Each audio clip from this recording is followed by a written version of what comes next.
Okay, video number 12, moving right along. How we will take my singular purchase of 3 ledgers and turn them into a collection worthy of displaying where we can use them to teach, entertain, educate, etc. I guess teach and educate are the same thing, where we can educate, entertain, and display.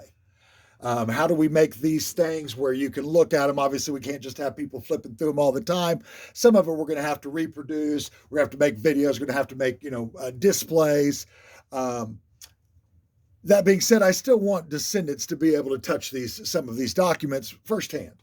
In other words, for instance, this guy right here, this is something I purchased off eBay after the fact. And this is a Dr. A.J. Alston, Pure Drugs. He was a doctor, and this would be his drug company. A.J. Alston, and paid to the order of, I can't read the name right now. I looked him up. He sells fire insurance. And so I'm assuming we're paying for fire insurance for our drugstore.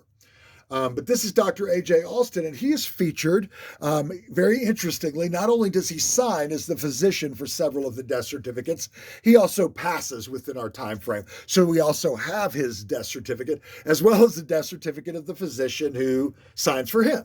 And so it's kind of interesting. We have some of these people who work, with these books also are included in them. And he is one of them.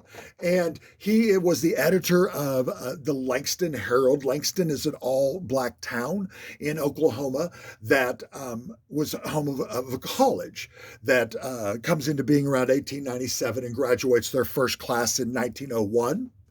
And among that first class was George W. Davis, who actually goes on to be the undertaker that signs on U.S. Deputy Marshals Bass Reeves' death certificate.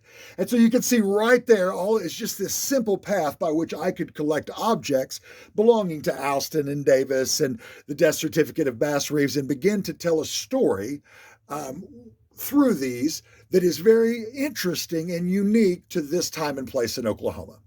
And we'll call it Black history, but it's American history. This is just what was happening in the Indian Territory at this time. And like I said, the kinds of things I want in my collection, let's talk about it. I want paper documents, but I also want things that illustrate the various ways that people died. Firearms, carbolic acid bottles was a popular form of poison or suicide. We had tuberculosis, an iron lung. We have several people who were run over by wagons or killed by horses. A wagon with a display on it describing how many deaths of wagons happened in our state in that year. Things like that. Just, I'm thinking big, not just little tiny paper documents, but something you could walk into a section of a museum where the Muskogee files have been temporarily set up, and we have an entire display of ways that people in the files died. Lots of train deaths, so we could get as big as you want to get with it. Obviously, I'm not trying to get a train car, but I wouldn't mind a wheel, something to illustrate just how